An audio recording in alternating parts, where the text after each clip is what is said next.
আমরা শহীদ পরিবারবর্গ মনে করি যে পূর্বে যে সমস্ত তদন্ত হয়েছে সে সকল তদন্তের রিপোর্ট পাবলিক করতে হবে।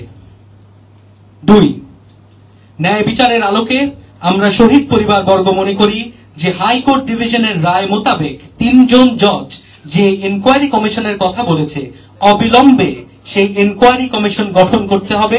এতে আমরা মনে করি যে পর্দার আড়ালে রয়ে যাওয়া ষড়যন্ত্রকারীদের নাম বেরিয়ে আসবে।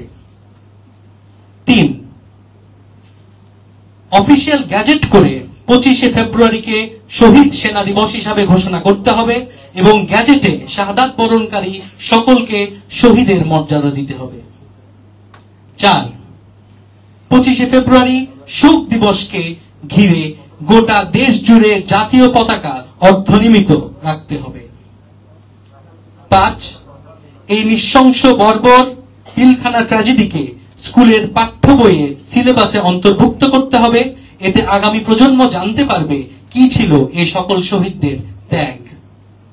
6, যে সকল সেনা কর্মকর্তা এই ঘটনাকে ঘিরে চাকরিচ্যুত হয়েছে তাদেরকে চাকরি ফিরিয়ে দিতে হবে অথবা তাদের যথাযথ কম্পেনসেশন প্রদান করতে হবে। এবং আমাদের শেষ দাবি হলো নির্দোষ কোন বিডিআর জওয়ানকে কোনোভাবেই যেন সাজা দেয়া না হয়। ইনকোয়ারি কমিশন যে আগে সেই অর্থে হয়েছে তা না, ইনভেস্টিগেশন হয়েছে, অর্থাৎ একই জিনিস। অবশ্যই ইনভেস্টিগেশন কমিটি হয়েছে।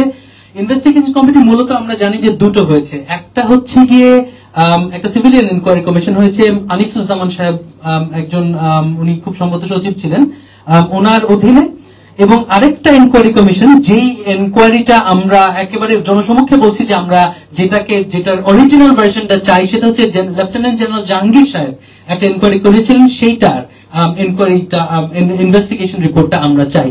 এখন ইতিমধ্যে আপনারা জানেন যে উনি হোম মিনিস্ট্রির যে অ্যাডভাইজার হিসেবে দায়িত্ব পেয়েছেন। তো আমরা আশা করছি যে আমরা এই ইনভেস্টিগেশন রিপোর্টটা পাবো এবং আমরা এটাও জানি, এবং এগুলো তো এখন লুকানোর কিছু নাই, আমার মনে হয় বলাই ভালো, এটাও জানি যে ওনার যে এনকোয়ারিটা ছিল সেই এনকোয়ারির আরো অনেক কাটছাট ভার্সন ইভেন্চুয়ালি গিয়ে যে সমস্ত জনসমক্ষে এসছে খুব কাটছাট ভার্সন ছিল এবং আমরা অরিজিনালটাই দাবি করছি।